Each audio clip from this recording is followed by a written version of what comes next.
Hello friends, welcome to my channel Ashutosh arts अनवल। और आप सभी दोस्तों का इस चैनल पर बहुत बहुत स्वागत है। आज हम लोग फिर से इतिहास पढ़ेंगे और आज हम लोग इतिहास के तीसरे चैप्टर का वन लाइनर देखेंगे, वन लाइनर पढ़ेंगे। तो आइए शुरू करते हैं अपने इस बेहतरीन वीडियो को।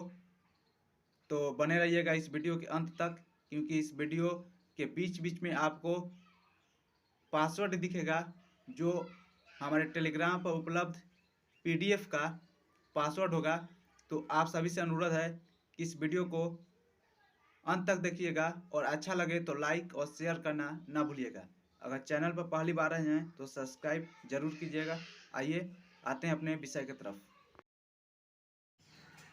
तो दोस्तों, आज हम लोग पढ़ेंगे इतिहास के तीसरे चैप्टर को, जिसका नाम है बंधुत्व, जाति तथा वर्ग।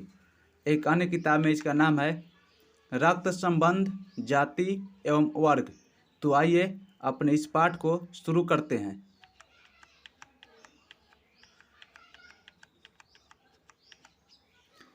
महाभारत के वर्तमान रूप में 1 लाख से अधिक श्लोकों की संख्या है। महाभारत की रचना 1000 वर्ष तक होती रही। संभवतः महाभारत के मूल कथा के रचयिता भारतसारथी थे, जिन्हें सूत कहा जाता था। 1919 में प्रसिद्ध संस्कृत विद्वान B.S. सुक्तांकर के नेतृत्व में अनेक विद्वानों ने महाभारत का समालोचनात्मक संस्करण तैयार करने का जिम्मा उठाया। इस परियोजना को पूरा करने में 47 वर्ष लगे।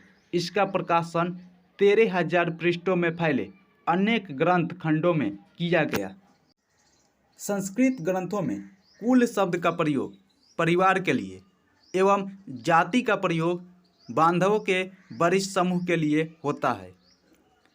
पितृवंशिकता का अर्थ है वह वंश परंपरा जो पिता के पुत्र, फिर पौत्र, पौपत्र आदि से चलती है।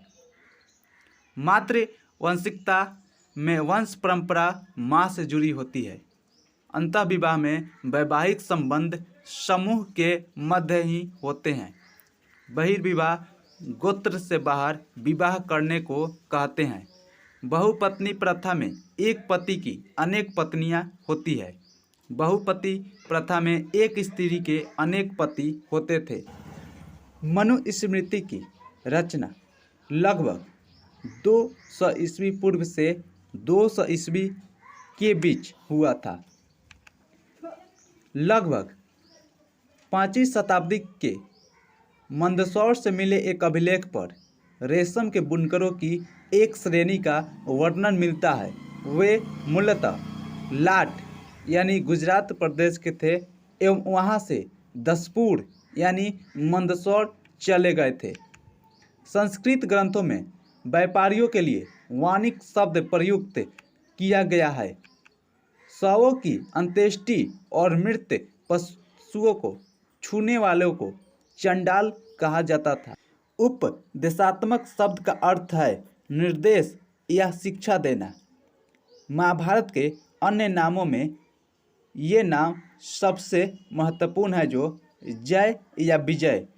जब पदों की संख्या 8800 थी शुरू में, तब महाभारत को जय या विजय कहा जाता था। उसके बाद जब पदों की संख्या 24,000 हो गई तो उसे भारत कहा जाने लगा।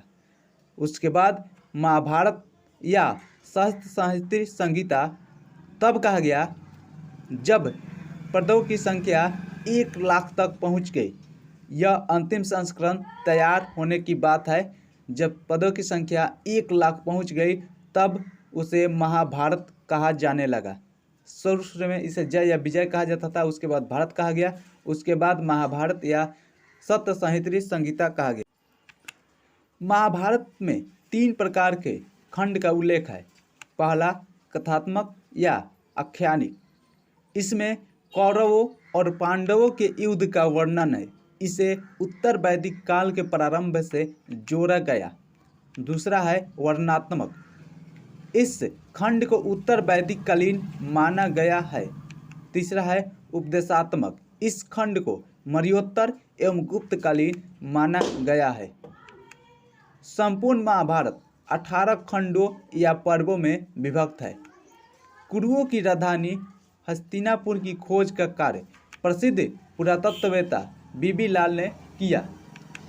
बीबी लाल ने हस्तिनापुर का उत्खनन 1951-52 में किया।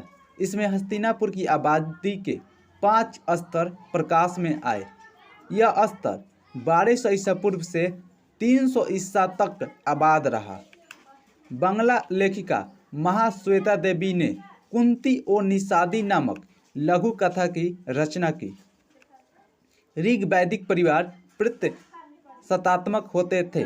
परिवार का मुखिया ज्येष्ठ पुरुष होता था, जिसे कुलप यानी कुल की रक्षा करने वाला कहा जाता था। गोत्र की अवधारणा उत्तर वैदिक काल में पनपी। अनुलोम विवाह में उच्च वर्ण का पुरुष अपने से निम्न वर्ण की कन्या से विवाह करता था। प्रतिलोम विवाह में उच्च वर्ण की स्त्री अपने से निम्न वर्ण के पुरुष से विवाह करती थी।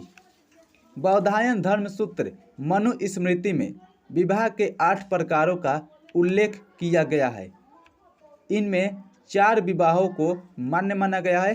कहीं कहीं यह संख्या 6 दिखता है। मान्य विवाहों में ब्रह्म विवाह, देव विवाह, आर्ष विवाह और प्रजापत्य विवाह शामिल है। ऐसे विवाहों में पिता की सहमति आवश्यक थी। अमान्य विवाहों में असुर विवाह, गंधर्व विवाह, राक्षस विवाह और पैचास विवाह आते हैं। इसमें सगे संबंधी गौण रहते हैं, नगण्य रहते हैं, उनकी कोई ज़रूरत नहीं होती है। आरंभ में समाज कर्म के अनुसार 4 वर्णों में विभाजित था, परंतु उत्तर वैदिक काल में 4 वर्णों का विभाजन जन्मजात हो गया। वर्ण व्यवस्था की कहानी ऋग्वेद के 10वें मंडल के पुरुष सूक्त में दिया गया है। इस सूक्त को 1000 ईस्वी के आसपास जोड़ा गया था। ब्राह्मण, क्षत्रिय, वैश्य को द्विज कहा जाता था। द्विज का अर्थ 2 बार जन्म लेने वाला होता था। नंद वंश के संस्थापक महापद्म नंद को शूद्रवर्ण एवं क्षत्रियों का संहारक एवं द्वितीय परशुराम भी कहा जाता है। सातवाहन राजा गौतमी पुत्र सातकर्णी अपने को अनूठा ब्राह्मण बतलाता था। शूद्रक रहित नाटक मृच्छकटिकम में चारुदत्त नामक ब्राह्मण का उल्लेख मिलता है। मृच्छकटिकम की रचना 4वीं शताब्दी में हुआ था और चारुदत्त नामक ब्राह्मण ब्राह्मणगिरी छोड़ के व्यापारी बन गया। इस तरह से हमारा तीसरा लेसन यहीं पर समाप्त होता है। तीसरे लेसन का वन लाइनर आप लोगों ने उम्मीद है कि याद कर लिया होगा और इसके लघुत्तरीय को हम लोग अगले सेक्शन में देखेंगे। जब हमारा लघुत्तरीय सेक्शन शुरू होगा उस समय देखेंगे। तो आपको यह वीडियो कैसा लगा? अगर अच्छा लगा हो तो लाइक, शेयर और कमेंट करना ना भूलिए।